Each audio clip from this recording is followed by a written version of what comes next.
Buenas tardes, mis hermanos. Les damos gracias a Dios por cada uno de ustedes y también, como mencionó Liana, le damos gracias a Dios por todos esos hermanos de la Iglesia Universal.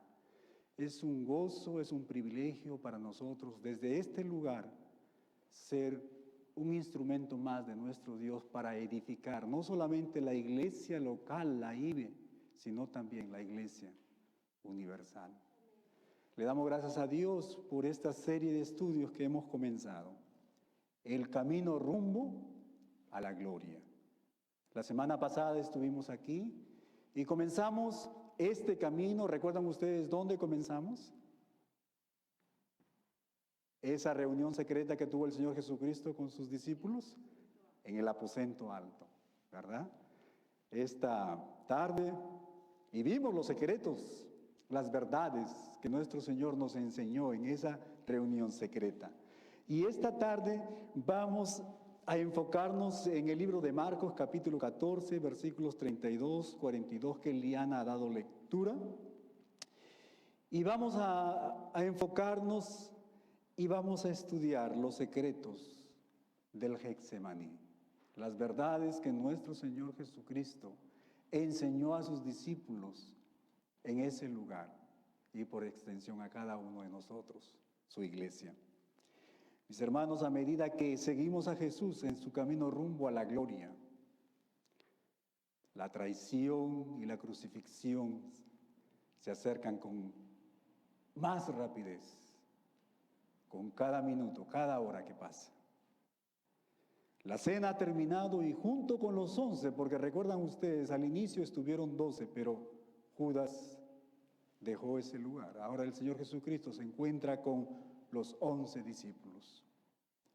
Y junto con ellos el Señor Jesucristo hace su camino desde Jerusalén, desde el aposento alto, desde ese lugar secreto, hacia este lugar especial, el huerto de Getsemaní, donde vamos a hacer nuestra segunda parada. Mientras caminaban, el Señor Jesús habló con ellos sobre lo que vendría. Y en el libro de Juan, en el capítulo 17, mis hermanos, el apóstol Juan nos narra la más profunda y bella oración de intersección registrada en la Biblia. Jesús ora por sus discípulos. Jesús ora por su iglesia. Muchos de nosotros hemos escuchado de la lucha que nuestro Señor Jesucristo libró en este lugar de Getsemaní. Pero nos es difícil imaginarnos, hermanos, la dificultad de estos momentos que nuestro Señor Jesús, en su humanidad, vivió. Es aquí, en este lugar de Getsemaní, que Jesús comienza, mi hermano, a experimentar la agonía del peso del pecado de la humanidad que pronto llevaría en el Calvario, cuando Él entregaría su vida.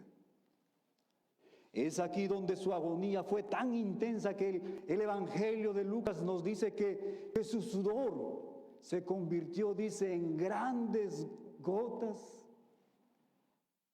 de sangre, debido a la angustia, debido a la tristeza, debido al terror que él estaba experimentando. Mis hermanos, dentro de unas cuantas horas nuestro Señor Jesucristo sería traicionado. Sería llevado ante el Sanedrín, o sea, las autoridades religiosas y políticas de ese entonces. Sería llevado ante Pilato, sería llevado ante Herodes. Y sería condenado a muerte, azotado sin piedad y crucificado en la cruz. La palabra de Dios nos dice que su rostro fue desfigurado a tal punto que nadie lo podía reconocer. Eso fue lo que nuestro Señor sufrió. Esta tarde, mis hermanos, me gustaría examinar con ustedes los detalles de esta noche de angustia que nuestro Señor Jesucristo vivió en este lugar de Getsemaní, mientras consideramos los secretos del Getsemaní. Los secretos y las verdades que nuestro Señor Jesucristo enseñó a sus discípulos con su ejemplo y por extensión a nosotros, su iglesia, hoy en día. Y ese primer secreto o verdad que el Señor Jesús enseñó a sus discípulos es este: que el camino a la gloria es un camino que demanda un costo. Que el camino a la gloria, mis hermanos, es un camino que le costó a nuestro Señor Jesús su vida, su angustia. Mira lo que el evangelista Marcos nos cuenta en los versículos 32 al 34, Marcos capítulo 14. La palabra del Señor dice así: vinieron pues a un lugar que se llama, dice, Getsemaní, y dijo a sus discípulos: sentaos aquí en tanto que yo oro. Y dice, y tomó consigo a Pedro, a Jacobo y a Juan, y algo pasó con él. Y comenzó, dice, a entristecerse, y comenzó a angustiarse. Y les dijo: mi alma está muy triste, y está muy triste hasta la muerte. Quedaos aquí y velad. Mis hermanos, Getsemaní significa prensa de aceitunas, prensa de olivas. Y Getsemaní era un lugar donde se trituraban prácticamente a las aceitunas, a las olivas, para obtener el aceite de ellos. Así también, el Hijo de Dios sería triturado por nuestros pecados en este lugar de Getsemaní. Ahora, mis hermanos, si Jesús sabía cuál era la voluntad del Padre, si Jesús sabía que Él era el Cordero de Dios, el Cordero perfecto que quita el pecado del mundo, si Jesús sabía, mis hermanos, que para esta hora Él había llegado, la pregunta lógica es la siguiente: ¿por qué tanta angustia? ¿Por qué tanta angustia? Y la respuesta es simple: porque Jesús, mis hermanos, iba a sacrificar su vida por los pecados de la humanidad. Como hemos venido estudiando, nuestro Señor Jesucristo no era un animal de sacrificio que no tenía voluntad. No era una víctima de las circunstancias. Nuestro Señor Jesucristo voluntariamente dio su vida. Nuestro Señor Jesucristo, Él era hueso y carne como cada uno de nosotros, pero la palabra de Dios nos dice, pero sin pecado, perfecto.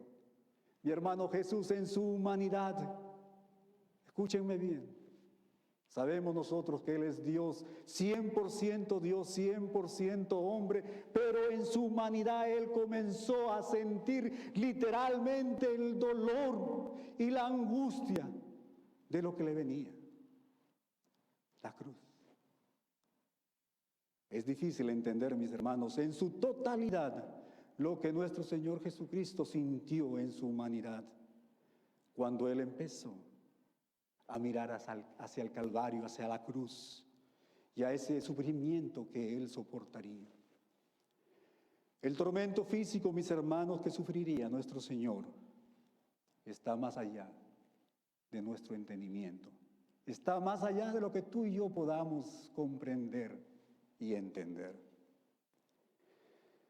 Pero ¿qué fue lo que afectó tanto a nuestro Señor? ¿Fue solamente eso, la muerte física? Fue eso. Mis hermanos, yo estoy más que convencido que no era tanto el horror de la tortura física, sino el horror espiritual de la cruz, de ser hecho, de convertirse, literalmente, de poder encarnar el pecado. Mira lo que el apóstol Pablo nos dice en 2 de Corintios capítulo 5, versículo 21. Al que no conoció pecado, al inocente, al perfecto, dice, por nosotros, nuestro Padre Celestial, dice, lo hizo pecado para que nosotros fuésemos hechos justicia de Dios en Él.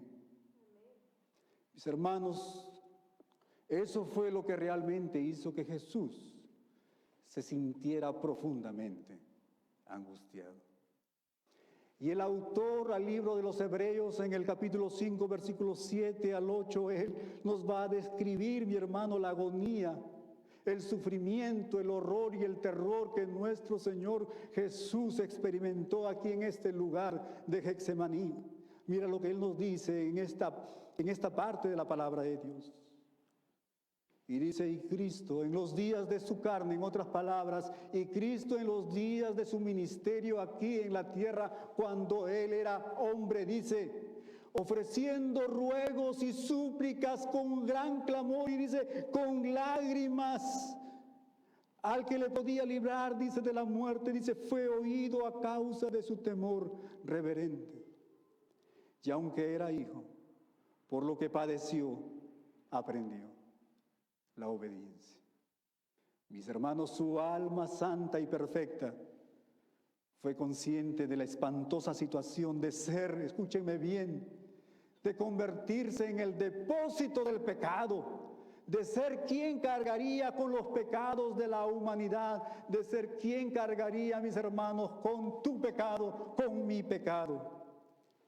Escúchame bien, mi hermano. No fue la muerte física lo que llenó su alma de nuestro Señor de angustia, sino el sentir la carga de todos nuestros pecados, de todas nuestras iniquidades, de sentir la ira misma de Dios contra el pecado. En otras palabras, mis hermanos, cuando el Señor Jesucristo estuvo en la cruz, pagando el pecado, en ese mismo momento el Señor se convirtió en enemigo.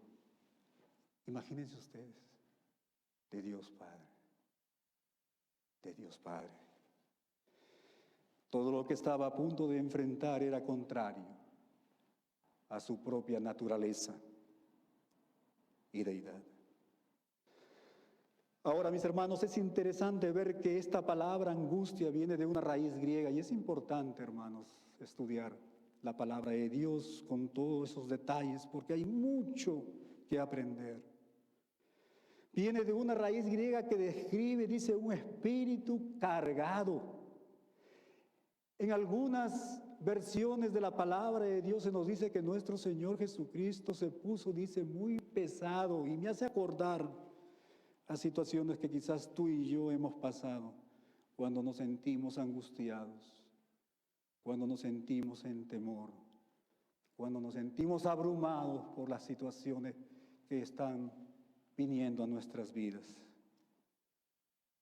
y nos sentimos pesados, cargados, y necesitamos de amigos para poder descargar lo que llevamos dentro de nosotros, ¿verdad? ¿Cuántos han experimentado eso? Yo creo que muchos de los que estamos aquí hemos experimentado eso. Pero mi hermano, hay otro aspecto hermoso de esta raíz angustiar en el original griego.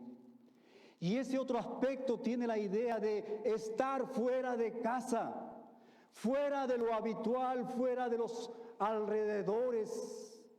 Mis hermanos, en otras palabras, Jesús nunca había conocido un momento, un segundo en el que estuviera separado de la comunión de Dios Padre.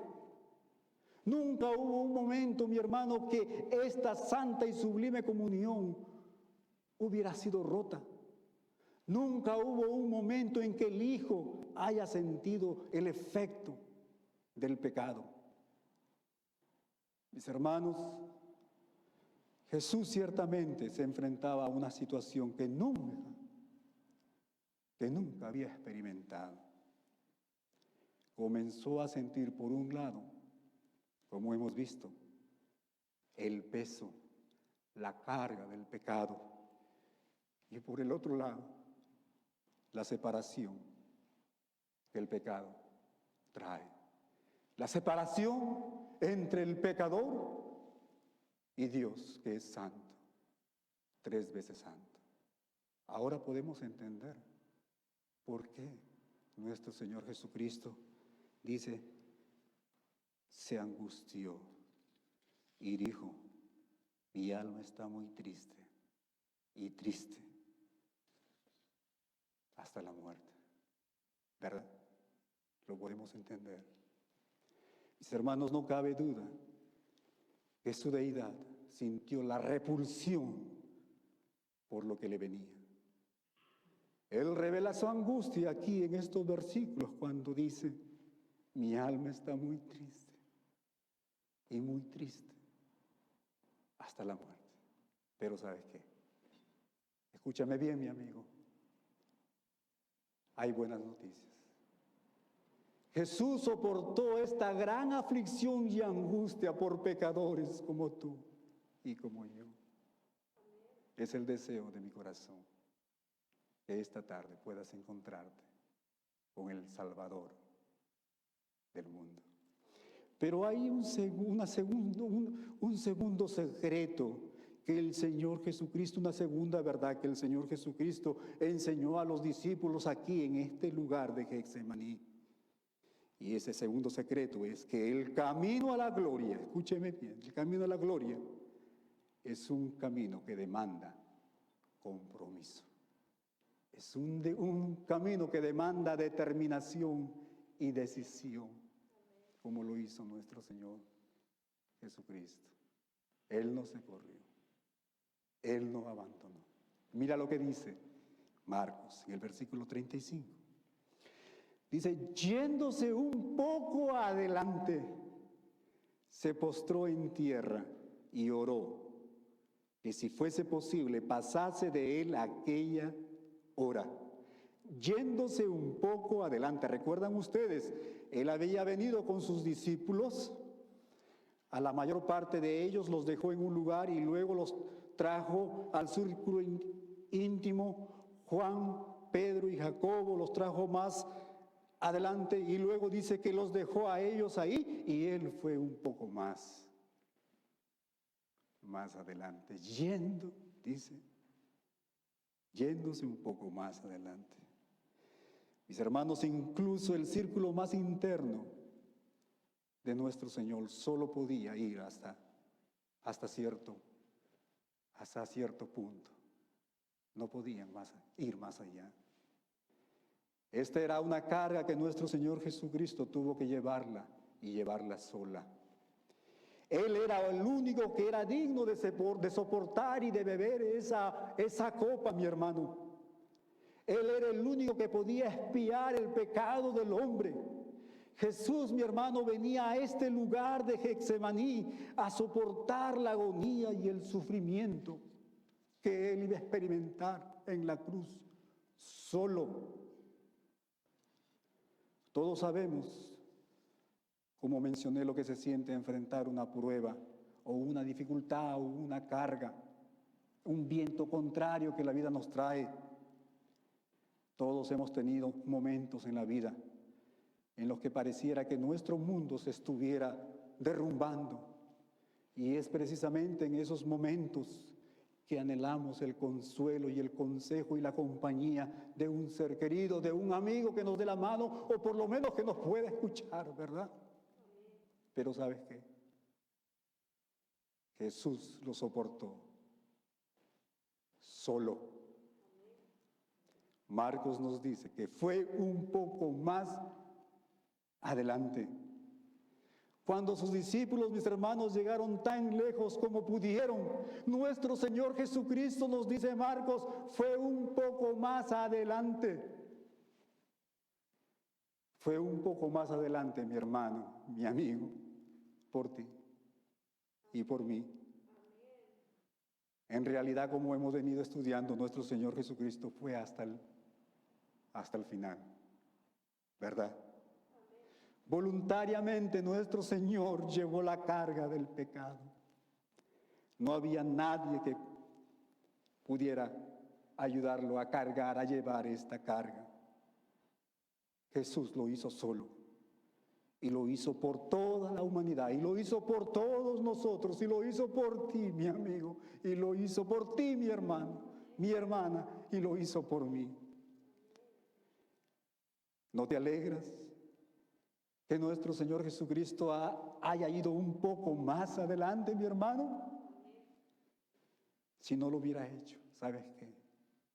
No tendríamos esperanza esta tarde.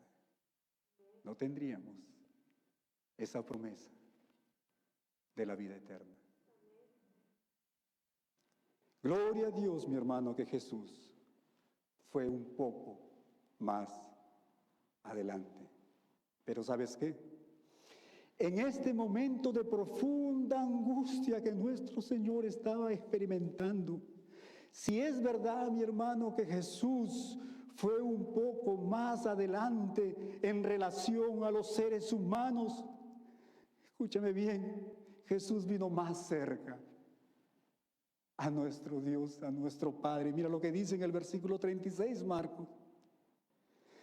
Y decía: Abba, Padre, todas las cosas son posibles para ti. Aparta de mí esta copa, mas no lo que yo quiero, sino lo que tú. Mi hermano, nuestro Señor Jesús, como dije, lejos del contacto de seres humanos, se sintió tan cerca del Padre, a tal punto que Él usó esta palabra ave, el nombre que un niño usa cuando llama a su padre papito. Eso es lo que nuestro Señor estaba hablando, estaba clamando papito. Y papito es la manera como un niño se dirige a su padre en amor y en dependencia, ¿verdad? Cuando escuchamos a nuestros hijos, cuando ellos nos dicen papito, nos hablan con una inocencia en su corazón porque dependen, encuentran refugio en nosotros. Y eso es lo que está pasando con nuestro Señor. Él veía lo que se le venía. Él veía, mis hermanos, todo lo que Él padeció. Su cuerpo lleno de golpes, su cuerpo colgando en la cruz, su sangre, dice, borboteando por un costado. Él sabía. Y en esos momentos, Él clama y dice: papito.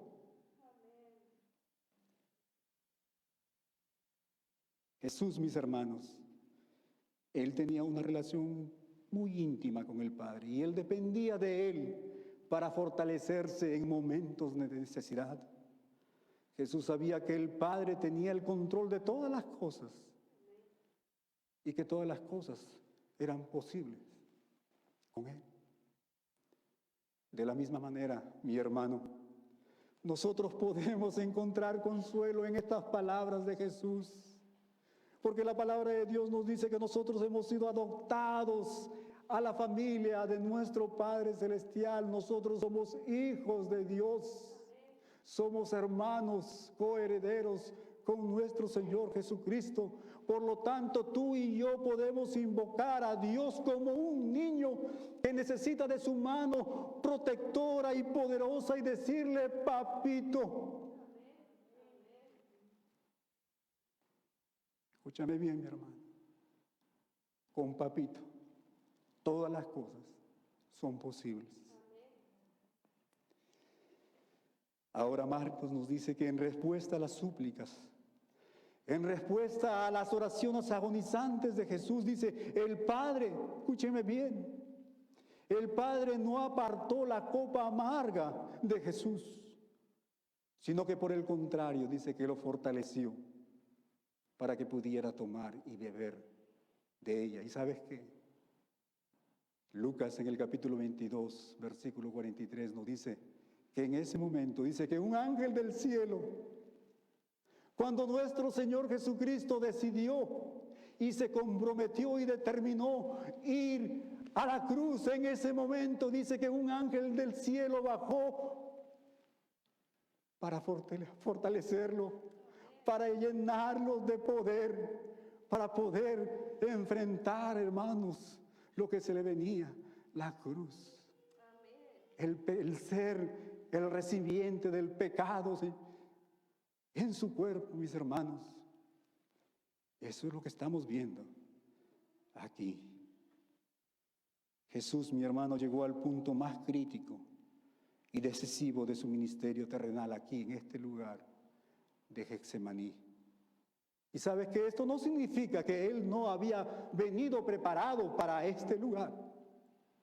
Lo que esto significa, mi hermano, es que ahora había llegado, como decimos nosotros, había llegado la hora cero. Escúcheme bien. Él bebió la copa en el Calvario, en la cruz. Pero ¿sabes qué?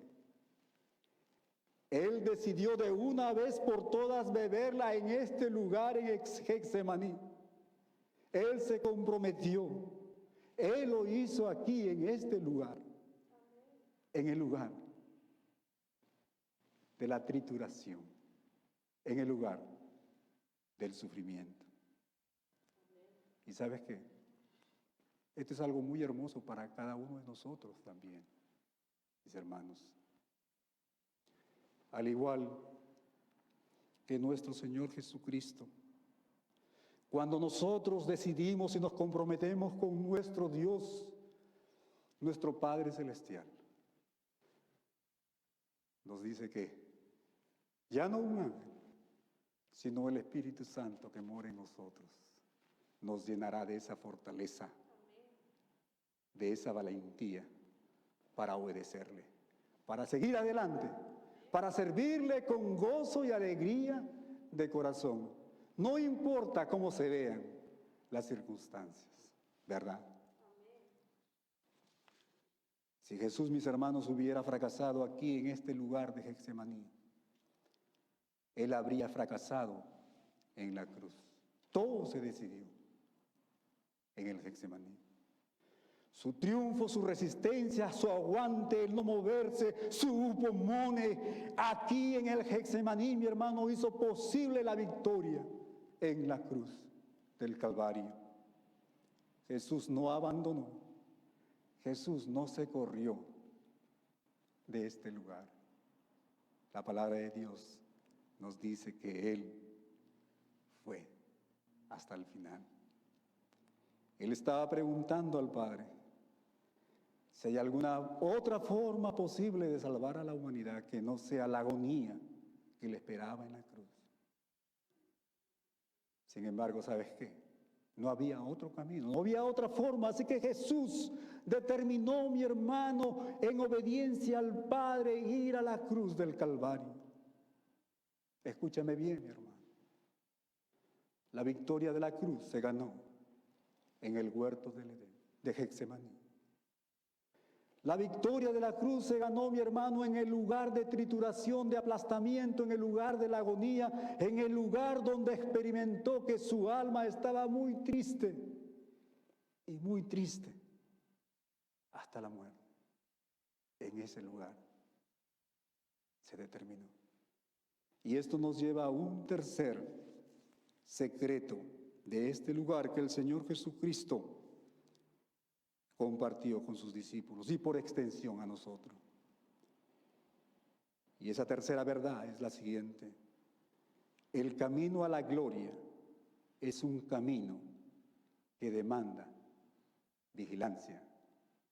El camino a la gloria, mis hermanos, es un camino que demanda velar y orar, estar vigilantes. Mira lo que nos dice Marcos en los versículos 37 al 38. Vino luego y los halló, dice, durmiendo.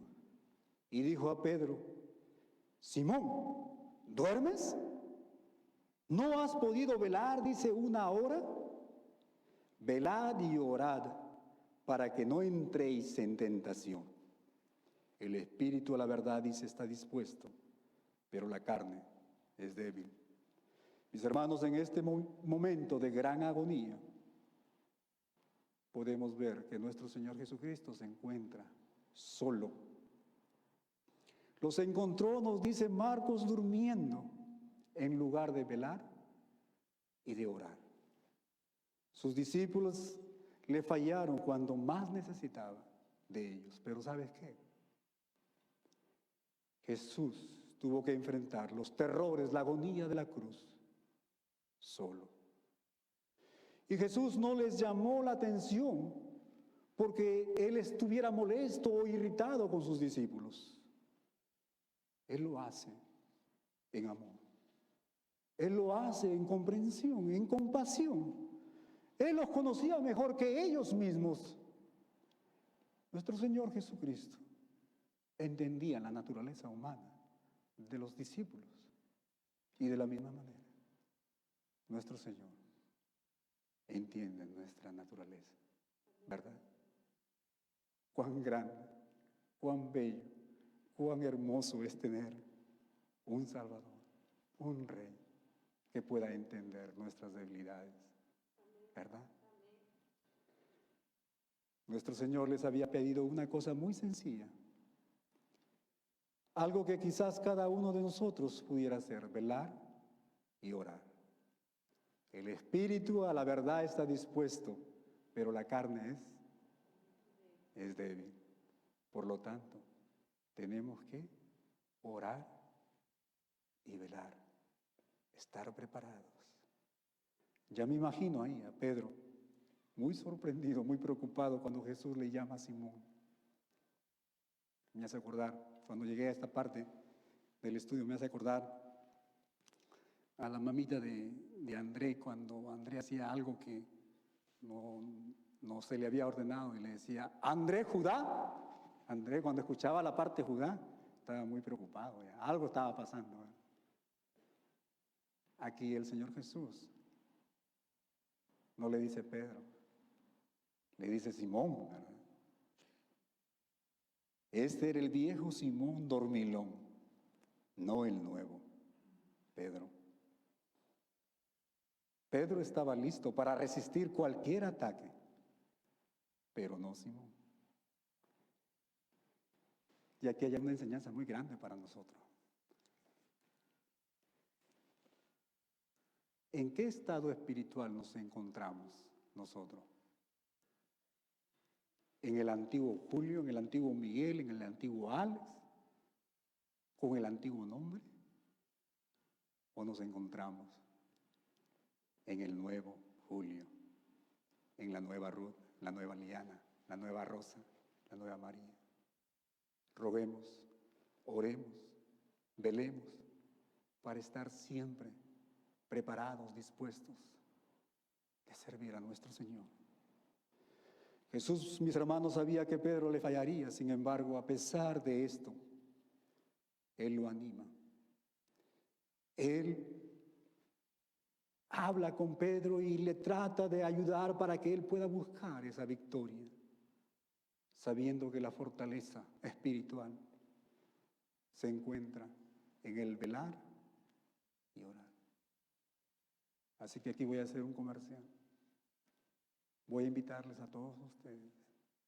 Yo entiendo, mis hermanos, hay hermanos que están trabajando en esa hora, en ese día. Hay hermanos que aún están sirviendo al Señor en esa hora, ese día, aquí en sus ministerios. Pero mi hermano, yo estoy más que convencido que muchas personas aquí podrían fácilmente unirse a este grupo de oración los viernes a las 8 de la noche. Yo te invito, mi hermano. Yo te invito, mi hermana. Estemos orando y velando. Por supuesto, podemos hacerlo en nuestras casas individualmente, pero le place a nuestro Dios hacerlo como los discípulos lo hicieron en grupo, ¿verdad? Nosotros lo podemos hacer también como iglesia, como familia, como el pueblo de Dios. Yo siempre les digo una cosa y es una verdad tan grande. Una iglesia que avanza es una iglesia que, o una iglesia unida es una iglesia que avanza. Es una iglesia unida, es una iglesia dispuesta a hacer la voluntad de nuestro Dios. Una iglesia unida, mi hermano, es una luz, es la sal de la tierra y el enemigo lo sabe. Y el enemigo va a destruir precisamente esa unidad. Por eso es que tenemos que estar velando y orando. Como individuos, como familia, pero como iglesia. También el apóstol Pablo decía, porque no ignoramos las maquinaciones de Satanás, del enemigo. Mis hermanos, si Pedro hubiera estado despierto, tanto física como espiritualmente, si él se hubiera acercado en dependencia, en oración a nuestro Padre Celestial, por seguro que no hubiera negado a Jesús en esa hora crítica. Jesús, mis hermanos, alcanzó la victoria en la cruz, porque Él triunfó en el Getsemaní. en ese lugar. Él determinó, Él decidió, Él se comprometió ir hasta el final. Pedro, al igual que nosotros, fracasó en la tentación, ¿verdad? Leemos más adelante.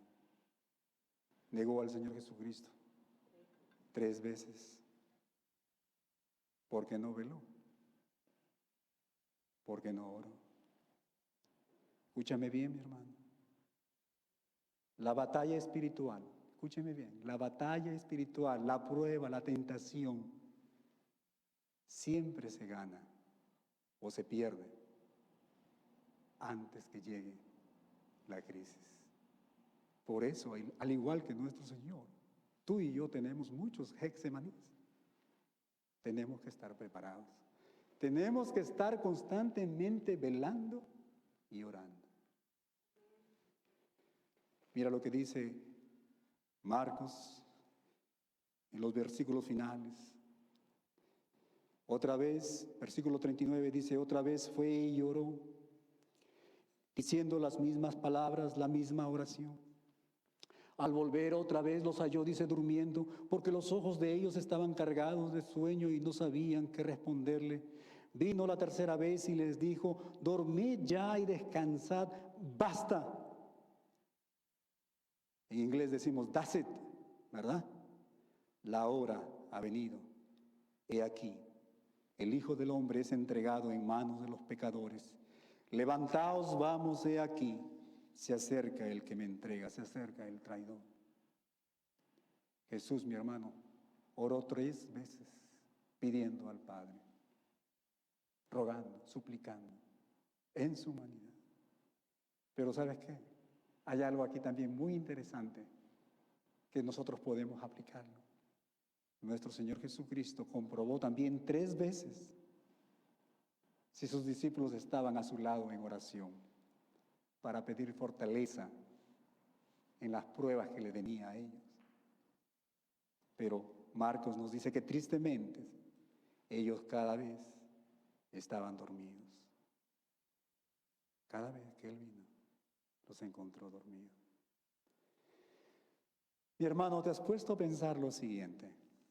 ¿Te has puesto a pensar cuán frecuentemente nuestro Señor Jesucristo viene a nosotros para chequearnos, para ver qué estamos haciendo? ¿Velando, orando? ¿O estamos durmiendo? ¿Cuántas veces nuestro Señor Jesucristo vino y te chequeó y te encontró durmiendo? ¿Cuántas veces? Les dijo, dormid, y ellos durmieron. Y los miró mientras dormían. Les dijo, en realidad, duerman. Pero ¿sabes qué? Lo maravilloso de esto es que mientras ellos dormían, nuestro Señor Jesucristo estaba velando por ellos. Grande es nuestro Dios. Grande es nuestro Rey. Grande es nuestro Salvador. Bondadoso, misericordioso. Él entiende, Él comprende nuestra humanidad. Nuestro Señor Jesucristo, mi hermano. La palabra de Dios nos dice que Él resucitó. Está a la diestra de Dios Padre. Y desde ese lugar, escúchame bien, mi hermano, Él está orando, Él está velando, Él está intercediendo por cada uno de nosotros. Así que nunca nos sintamos solos. Nuestro Rey y nuestro Salvador, Él está velando desde los cielos por nosotros. No debemos nuevamente pensar que Jesús estaba enojado, irritado, porque sus discípulos no le ayudaron en oración. Yo no creo eso. ¿Sabes qué? Nuestro Señor Jesucristo, Él quería que sus discípulos velaran y oraran, no por Él, sino por ellos mismos. ¿Recuerdan ustedes lo que venía, verdad? Lo que venía. Dice que ellos salieron una vez que el Señor fue crucificado, o fue detenido, fue arrestado, huyeron, temieron. lo negaron. Jesús sabía, mis hermanos, lo que ellos muy pronto enfrentarían. La fe de ellos estaba a punto de ser probada y tenían que estar preparados, tenían que orar y velar. Solo el velar y orar, mi hermano, es la única forma que podemos obtener nosotros esa fortaleza y esa sabiduría que necesitamos para enfrentar los problemas, la tentación, la prueba.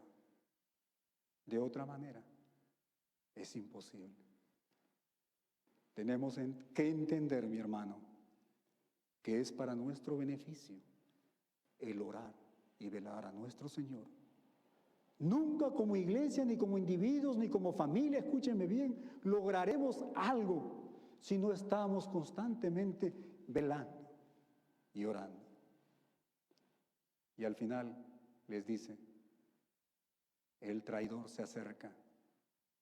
Jesús, mis hermanos, estaba listo, estaba determinado en obediencia para enfrentarse a la cruz. Y para terminar, la iglesia con sus rostros inclinados. Si hay una persona que no conoce al Señor Jesucristo, quiero decirle lo siguiente. Que hemos recordado, mi amigo, tú que no conoces al Señor Jesús como Salvador, hemos recordado lo que nuestro Señor Jesucristo sufrió, soportó en este lugar de Getsemaní. ¿Sabes qué? El camino a la gloria es un camino que demanda un costo. Pero tengo buenas noticias para ti, mi amigo. Él ya pagó ese costo, tú no tienes que pagarlo. La palabra de Dios nos dice que todo aquel que cree en el Señor Jesucristo será salvo. Así que esta tarde yo te invito, donde quiera que tú estés, entrega tu vida al Señor. Dile, Señor, aquí estoy. Perdona mis pecados. Perdona mis rebeliones. Quiero que tú seas el Señor y el Salvador de mi vida. El camino a la gloria es un camino que demanda compromiso. Pero ¿sabes qué, mi amigo? Nuestro Señor Jesucristo fue un paso más adelante. No tienes que hacerlo tú, Él ya lo hizo.